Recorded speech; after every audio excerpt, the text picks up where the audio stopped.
Joined this morning by Senator Tammy Baldwin, a Democrat representing Wisconsin. We're so happy to have you here with us this morning. Delighted to join you. Thank you so much. Well, we're going to start off with the most recent piece of legislation that you were working on in the Senate that was just passed, which was your immigration reform bill. Tell me a little bit about that and the work that you did to help get that passed. You voted for it, actually. Absolutely. And it passed the Senate with a very strong bipartisan vote of 68 to 32. And we're hoping that that gives it some huge momentum going over to the House, where it's going to face some tough politics. But in the Senate, we recognize that our current immigration system is broken. And it's been over a generation since we've been able to pass comprehensive immigration reform in this country. It's an issue that affects Wisconsin. In particular, I've been hearing a lot of input from farm groups across the ideological spectrum saying this is something we need to fix. We rely on immigrant labor.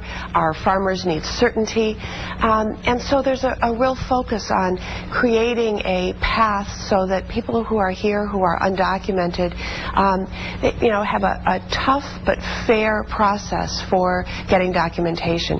They don't go to the front of the line. If they come here illegally, they go to the back of the line. But there is now a process if this becomes law. There's also been a lot of focus on our southern border in the process of putting this bill together. People want to make sure that we don't repeat the number of people who come in without following our U.S. laws on proper immigration. Like you were just saying, you expect the Republicans in the House to kind of put up a fight to this.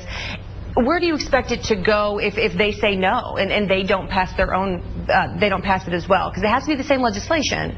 Well, ultimately, they can pass a different version, and then we can bring it to a conference committee where they iron out the differences and send it to the president. And that's really what I hope happens. I know that they'll have differences with the details of what passed in the Senate. They can have their own debate. What's important to me is that they have their own debate at all. Because if they dig in their heels, we will continue to have an unworkable, broken system. It won't give our employers the certainty they need, and it affects our economy. Absolutely. Let's talk about the national budget. This has been a really big issue. The country is getting into a deeper and deeper financial hole. The longer we wait for this budget to actually get passed, why isn't the Senate focusing on fixing the nation's finances? Well, it is, and it's very frustrating right now because this is an area, unfortunately, where partisanship has really entered in. The Senate passed its budget resolution back in the spring, in late March. The House followed suit with its own version, Paul Ryan, chairing that committee, just a couple weeks later.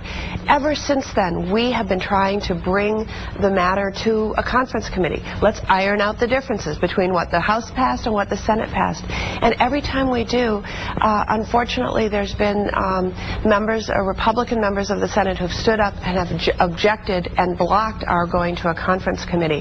Now, it's interesting because there's a fight among Republicans in the Senate.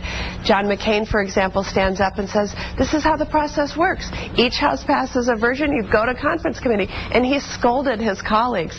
But unfortunately, in the Senate, you need a supermajority to progress to certain actions, and they've been able to block things up. I'm really disappointed because, as you said, this is a critical issue for our nation.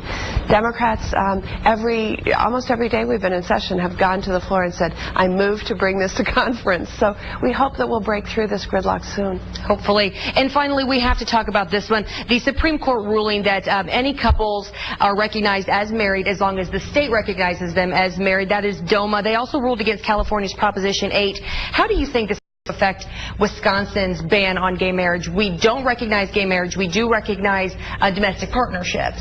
Well, I would say a couple of things. First of all, the process by which Wisconsin could become a state that recognizes marriage equality is unfortunately a long process. And while the voters in 2006 voted with a strong majority to define marriages between a man and a woman, I believe that opinion across the country has changed dramatically. We read the headlines signs that the polls suggest a very strong majority now support marriage equality. So I think ultimately Wisconsin will change its constitution and its laws. But in the meantime, we are surrounded practically by states that have taken this move. Minnesota, Iowa, I think Illinois is soon to follow. So there are going to be same-sex couples in the state of Wisconsin who marry perhaps over in the Twin Cities or in Dubuque, Iowa, and come back. The federal government will then recognize their marriages. The state government won't. I think that this will probably be one of the factors that bring about change, because it becomes a little bit confusing and unworkable when you have different units of government recognizing a marriage and others not. Absolutely. Well, we do definitely appreciate your time. Thank you. We'll be right back.